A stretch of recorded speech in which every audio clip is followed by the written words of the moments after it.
Hello viewers, నేను Rohan. Welcome to social post. చాలా సందర్భాల్లో కొంతమంది మిమ్మల్ని వాట్సాప్లో బెదిరించడం అలాంటివి చేస్తూ ఉంటారు. మరికొన్ని సందర్భాల్లో భార్యాభర్తల విషయంలో, ముఖ్యంగా డివోర్స్ కేసుల్లో ఎలాంటి జరుగుతూ ఉంటాయంటే భార్యాభర్త చాటింగ్ చేసుకోవడం, స్టేటస్లు పెట్టుకోవడం ఇలా చేస్తూ ఉంటారు. అవే కొన్ని సందర్భాల్లో ముఖ్యమైన ఎవిడెన్స్లుగా మారే సందర్భాలు ఉన్నాయి. అసలు ఆ సందర్భాలు ఎప్పుడున్నాయి? అసలు ఈ వాట్సాప్ చాటింగ్ అనేది సాక్ష్యంగా ఒక కోర్టులో పనికొస్తుందా లేదా అనే విషయాన్ని డీటెయిల్గా తెలుసుకునే ప్రయత్నం చేద్దాం. మనతో పాటు హైకోర్టు అడ్వకేట్ మహేష్ గారు ఉన్నారు, ఆయనతో మాట్లాడదాం. నమస్తే అండి. సో బేసిక్గా ఒక వాట్సాప్ మెసేజ్ కోర్టులో సాక్ష్యంగా పనికొస్తుందా అండి? డిజిటల్ ఇండియా అయిన తర్వాత ఎలక్ట్రానిక్ ఎవిడెన్స్ అనేది, అంటే ప్రీవియస్గా కూడా ఇండియన్ ఎవిడెన్స్ యాక్ట్ ప్రకారం what is the crucial and cruel of the Indian evidence యాక్ట్లో ఎలక్ట్రానిక్ ఎవిడెన్స్ అనేది ఎంతవరకు తీసుకోవచ్చు, ఎంతవరకు తీసుకోవాలి అనేది ఆల్రెడీ ప్రీవియస్గానే చెప్పారు. ఓకే, ఆ టెక్నికల్ ఎవిడెన్స్ అనేది గ్యాదర్ చేసినప్పుడు దానికి ఉన్న శాంక్టిటీ ఏంటి, లీగల్గా whether it is permissible or not, ఇవన్నీ డిఫైన్ చేస్తూ ఉంటారు. ఇప్పుడున్న ప్రజెంట్ ఎరేలో WhatsApp conversation, social media conversation అనేది ఆటోమేటిక్గా చాలా ప్లాట్ఫామ్స్లో జరుగుతూ ఉంది. అది ఎవిడెన్స్గా ఉపయోగించచ్చా అనే దాని గురించి తెలియదు ఎవరికి.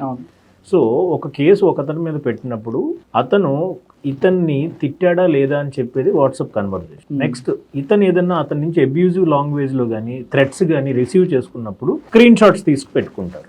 ఓకే, లేదా మనీ ట్రాన్సాక్షన్ జరిగినప్పుడు, ఫోన్పే ట్రాన్సాక్షన్ లేదా ఆన్లైన్ ట్రాన్సాక్షన్ జరిగినప్పుడు, ఇవన్నీ కూడా ఏంటంటే డిజిటల్ ఇండియాస్లో ఆ టెక్నికల్ ఎవిడెన్స్ అంటుంది. ఇవి గ్యాదర్ చేసుకున్నప్పుడు దీన్ని కోర్టులో ప్రొడ్యూస్ చేయొచ్చా, ప్రొడ్యూస్ చేస్తే దానికి ఉన్న వ్యాలిడిటీ ఏంటి, ఇవి 65B of the evidence act అంటారు. అది జనరల్గా ఏంటంటే ఆ సర్టిఫికెట్ ఎప్పుడైతే మనం ఈ వాట్సాప్ కన్వర్జేషన్తో ప్రొడ్యూస్ చేయగలిగితే దాన్ని ఖచ్చితంగా కోర్టు రిసీవ్ చేసుకో. ఓకే, ఆ కేసెస్లో పనిష్మెంట్ పడవచ్చు, లేదా ఆ కేసెస్లో ఉన్న క్రూషియల్ ఎవిడెన్స్ ఏదైతే మనం ప్రొడ్యూస్ చేసామో కోర్టుకి, దాన్ని పరిగణనలో తీసుకున్న తర్వాత మనం ఆ ఒక్క పాయింట్ ఆఫ్ క్రూషియల్ ఎవిడెన్స్తో విన్ అవ్వచ్చు కేసు. సో సమ్ టైమ్స్ అది అంత పివటల్ రోల్ ప్లే చేస్తుంది ఆ ఒక్క డాక్యుమెంట్ అనేది. అది కొన్ని కేసెస్లో తెలియక కొంతమంది ఏంటంటే వాట్సాప్ కన్వర్జేషన్ అనేది ఎవిడెన్స్గా కోర్టు ట్రీట్ చేయదంట. Previously it was not there. తర్వాత సబ్సిక్వెంట్గా చేంజ్ ఆఫ్ లాస్ ప్రకారం దాన్ని కూడా కన్సిడర్ చెయ్యాలి. ఎగ్జాక్ట్లీ. సో అట్లాంటి అవసరం ఉంది ఇప్పుడు. సో చేంజెస్ వస్తున్నప్పుడు ఆటోమేటిక్గా it should be considered. So డెఫినెట్గా ఒక చాట్లో కన్వర్జేషన్ ఉన్న వాట్సాప్ ఎవిడెన్స్ని డెఫినెట్గా కోర్టు ట్రీట్ చేస్తుంది.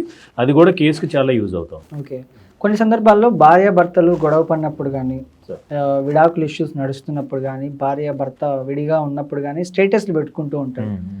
మా భార్య చెడ్డదని చెప్పేసి స్టేటస్ పెట్టి ట్యాగ్ చేయడం, ఇట్లాంటివి చేస్తూ ఉంటారు. ఇవి కూడా ఎవిడెన్స్గా పనికొస్తాయండి? లేకపోతే బెదిరింపులకు కూడా గురి చేస్తూ ఉంటారు, నీ అంత చూస్తా నీ స్టేటస్ పెట్టడం? అంటే ఇక్కడ 2 ఆస్పెక్ట్స్. ఇప్పుడు మనం డీల్ చేసే కేసు ఏంటనేది ఫస్ట్ చూసుకోవాలి. Okay, if it is a 498 case అయితే భర్త గనక బెదిరింపులతో స్టేటస్ పెడితే 498 మీనింగ్ ఏంటి? డొమెస్టిక్ వైలెన్స్లోకి వస్తుంది. అవును. సో గృహహింస చేస్తున్నాడో లేదో అని చెప్పడానికి ఒక ఉదాహరణ అతని స్టేటస్. ఆ స్టేటస్ని కనుక ఈ అమ్మాయి కోర్టులో ప్రొడ్యూస్ చేయగలిగితే కోర్టు ఏంటంటే అతని యొక్క మైండ్ సెట్ ఎట్లా ఉంటుందని తెలుసుకుంటుంది. నెక్స్ట్ విడాకుల కేసులకు వచ్చేటప్పటికి, విడాకుల్లో ఇతని స్టేటస్లు అనేది చాలా తక్కువ పరిగణలో. విడాకులు అంటే మనకి ఇప్పుడు మ్యూచువల్ కన్సెంట్ ఉంటుంది, క్రూయల్టీ గ్రౌండ్లో కనుక విడాకులు తీసుకోవడానికి అవకాశం. క్రూయల్టీ అనేది ఎప్పటికీ అతను ఎంత క్రూయల్గా బిహేవ్ చేస్తున్నాడంటే అతని అబ్యూజివ్ లాంగ్వేజ్ని కోర్టు ఒక ప్రిజంప్షన్ తీసుకుంటుంది. ఓకే, అట్లాంటి సిచ్యువేషన్స్లో ఆ డాక్యుమెంట్స్ ఇక్కడ ప్రొడ్యూస్ చేస్తే ఆ గ్రౌండ్స్లో వాళ్ళకి డివోర్స్ ఇచ్చే అవకాశం ఉంటుంది. 498 కేసుల్లో అతని మెంటాలిటీ కనుక క్రూయల్గా ఉందని కోర్టు ఒక ఎజంప్షన్ తీసుకుని ఆ ఎవిడెన్స్ కూడా కన్సిడర్ చేస్తే డెఫినెట్గా అతనికి పనిష్మెంట్ కూడా ఇచ్చే అవకాశం. రైట్, థ్యాంక్ యూ అండి. Thank you so much.